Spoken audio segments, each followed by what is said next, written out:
ببینید خب من حالا توضیح بدم اول ساختار رو. ببینید در تایم فریم 1 ساعته من که من ازش روند رو میگیرم، روند احتمالاً صعودی شده. ما هیچ وقت نمیگیم 100%، چون که بالاخره این مارکت چیزی به عنوان 100% وجود نداره. ما داریم تحلیلش میکنیم. در واقع تحلیل ما چجوریه؟ ما میایم بر اساس تکنیکال سعی میکنیم که همجهت بشیم با مارکت میکر، وگرنه اینکه پول ما تأثیری داشته باشه نه. مارکت میکر که بالا پایین میکنه، منتها ما با استفاده از تکنیکال، چون خیلی از تکنیکال استفاده میکنن، با توجه به تکنیکال ما میخوایم همجهت بشیم با مارکت میکر. پس توی این تایم فریم من احتمالاً روند صعودی شده باشه. چرا نمیاد؟ چون که یه سقف بالاتر، ببین این آخرین کفش بوده، اومده سقفش رو بریک کرده تو پول بکش. دیروزم گفتم توی پست یوتیوب هستش، توی ترید دیروز گفتم که احتمالا روند صعودی شده باشه. ولی اینکه از کجا برگرده، خب این میتونه از اوردر برگرده، میتونه از همینجا به سمت بالا حرکت بکنه. پس من توی تایم روندم فقط روند رو میگیرم، با هیچ چیز دیگه کار ندارم. من توی این تایم هم نمیام تحلیل کنم، نمیام اوردر بکنم. شاید گاهی اوقات این کار رو بکنم، ولی در کور در بلند مدت من اصلا کاری با تحلیل کردن توی تایم روندم ندارم. پس روند رو میگیرم، میگم روند من احتمالا صعودیه. توی تایم فریم 15 دقیقه اینجا چیزی که دارم در حال حاضر، قیمت یک سقف بالاتر دارم و اوردر 15 دقیقه من اینه که اتفاقا قیمت بهش ریاکشن خوبی هم داده و احتمالا از همینجا قیمت بخواد دوباره به سمت بالا حرکت بکنه. حالا من میام بر اساس این ساختارم دنبال پوزیشن میگردم توی تایم ورودم، یعنی 1 دقیقه. از توی تایم ساختارم اینو دارم که سقف بالاتر دارم، اوردر دارم، میخوام به سمت بالا همجهت باهاش ورود بکنم به معامله. خب توی تایم فریم 1 دقیقه من دو جور میتونم ورود کنم به معامله. یا باید یه سقف بالاتر داشته باشم، یا اینکه حالا قبل از اینکه سقف بزنه خودش یه سقف مینور اینجا تشکیل بده. چیزی که در حال حاضر خب قیمت اینجا به سمت بالا حرکت پرشتاب داشته، یه کارکشن تشکیل داده، دوباره رفته برای لگ دومش. دیگه چیزی نداشتم من بخوام اینجا، حتی به برگشت به اوردر هم نداشتم قیمت اینجا برگرده که من اینجا بخوام ورود بکنم رو سقف دومش. اینو میگرفتی کف، اینو میگرفتی سقف، تو برگشتش برگشته به اوردر اینجا و ریاکشن داد. شاید اینجا بودم تریدش هم میکردم، واقعیتش شاید ترید میکردمشون. به هر حال یه سقف و کف بریک شده و برگشته تاییدی هم داده. ولی این چیزی که الان اینجا هستم پشت سیستم، من اینجا رو نرسیدم. در حال حاضر اینجای مارکت هستم، میخوام حالا ورود بکنم. ببین من اینجا یه اوردر اینجا دارم، یه اوردر هم اینجا دارم. حالا تا کفش میگیریم که 2 تا اوردر دارم که قیمت اگر برگرده بهش و ریاکشن مناسب بده، من روش میتونم پوزیشن بگیرم. همینا رو من برم تو تایم فریم 5 دقیقه هم بررسی بکنم، ببینم کدومش معتبرتره. میبینید که پایینیه اعتبار بیشتری داره، چون به هر حال اون شادویی که پایین هست اعتبار بیشتری داره اگر تازه قیمت به سمت پایین برگرده. اگر برگرده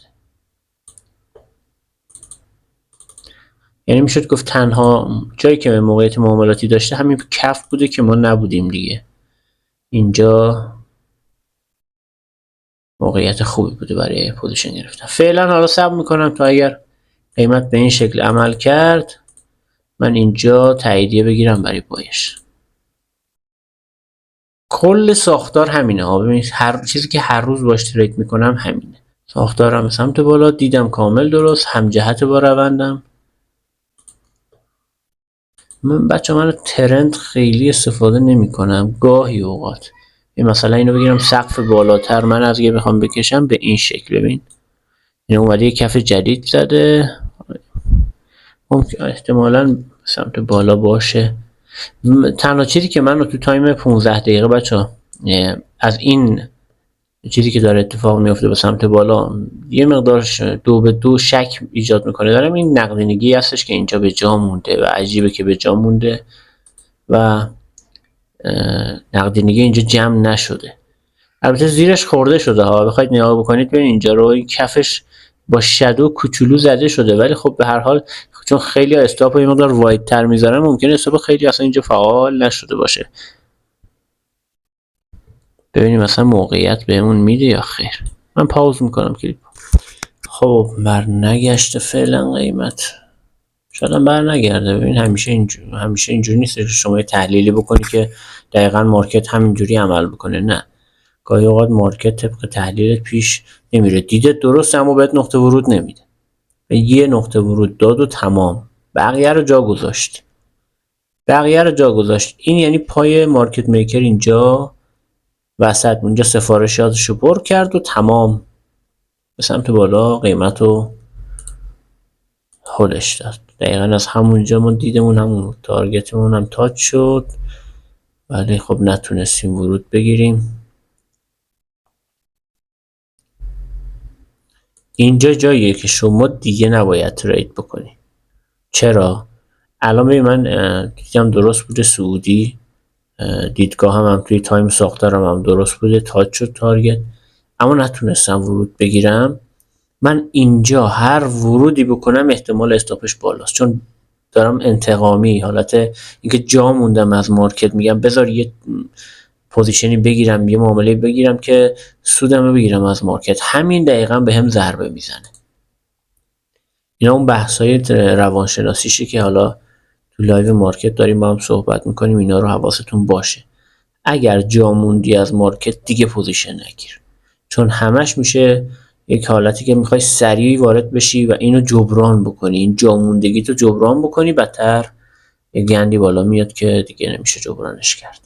اتفاقا من خوشحالم که دیدم درست بوده به مارکت و دفعه بعد یه همچین حالتی اتفاق بیفته تو تایم ورودم و توی تایم ساختارم یه همچین حالتی ببینم، توی تایم ورود یه همچین حالتی ببینم، دیگه این دفعه میگیرمش، از دستش نمیدم. مهم اینه که ژورنال نویسی بکنی، اینا خیلی مهمه. ژورنال نویسیه خیلی کمک میکنه. فعلا هستم بچه‌ها، ببینم 5 دقیقه ببینم اگر برگرده رو این اوردر، شاید به حالا در حد تیپ 1 و 2 میشه ازش گرفت، چون رفت سقف و زد دیگه. حالا ببینیم، صبر میکنم ببینم ریاکشنش روی این ناحیه ها به چه شکل خواهد. خب ببینید یه نکته هم اینجا حالا به ذهنم رسید که اینم بگم. ببین این وسط پر اوردرهای مختلف، به اینجا اینا همه اوردره. خب اما من خودم هیچ موقع روی این اوردرها ورود نمیکنم. تعداد زیادی این اوردر هست و خیلی هاشو به عنوان نقدینگی اصلا جمع میکنه. من معمولا روی اوردرهایی ورود میکنم که تو منشأ حرکت هستن، یعنی باعث شدن اون حرکت شروع بشه. روی اون اوردرها شروع میکنم. این یا اوردر اولی یا اوردر دومی حد اکثر. دیگه اینکه شما بخواید تو اوردرهای بعدی، ممکن اصلا قیمت از اینجا برگرده ها، این چیزی 100% نیست، اما به عنوان یه تریدر که برای خودش یه پلن باید مشخص داشته باشه دیگه. شما نه اینکه هر جا میخوای چی بنویسی براش، مثلا میخوای برای این پلن چی بنویسی که من کدوم اوردر رو ورود بکنم. پلنت چون سیستم معاملاتیت باید یه جوری باشه که خیلی هم سلیقه‌ای نباشه، تا جایی که میتونیم مکانیکی باشه. به فرض مثال نقطه ورود من میگه آقا چی، ساختار عوض شد، اولی یا دومی اوردر تمام دیگه. من این که بگردم ببینم اینجا یه اوردر، اینجا همه رو مشخص کنم صبر کنم، نه این شکلی نیست. یعنی پلن تا هر چقدر محدودتر باشه، اون ساختار ساده تر باشه، بهتر و قوی تر عمل میکنه تا اینکه بخواد. و اینم بگم که اگر سیستم معاملاتی تعداد ورود کم میده دلیل بر ضعفش نیست، اتفاقا داره خوب عمل میکنه. قرار نیست هر جایی معامله بکنی، قرار نیست هر جایی بهت نقطه ورود بده. شاید اصلا من امروز بدون ترید تموم بشه، چون هیچ پوزیشنی باز نکنیم. ولی میگم که چون تعداد ترید های زیادی با این سیستم داشتم، دیدگاه هم کامل امروز درست بود و من از خودم راضیم. دیدگاه هم درست بوده و این نقطه ورودی بوده که میتونستیم ورود بکنیم، من نبودم هرچند، و نقطه ورودم به هم داده بود. یعنی اگر من بر اساس همین سیستم خودم همینجا ورود میکردم و استاپو همینجا، من اینجا معمولا استاپو اینجا زیر شادو میذارم و اینجاها ورود میکردم، الان تیپیمو گرفته بودم و خارج شده بودم. یعنی در بدترین حالت اگه دیرم ورود میکردم، اینجا هم ورود میکردم، بازم تیپیمو گرفته بودم. یعنی من از خودم راضیم، پلنم داره درست کار میکنه، اون مواقعی که داره ورود میده درست داره کار میکنه، برای من همین کافیه. این دیگه خطای انسانی من بود که من اینجا نبودم اون تایم. اون تایم من نبودم اینجا رو ببینم. تمام شد.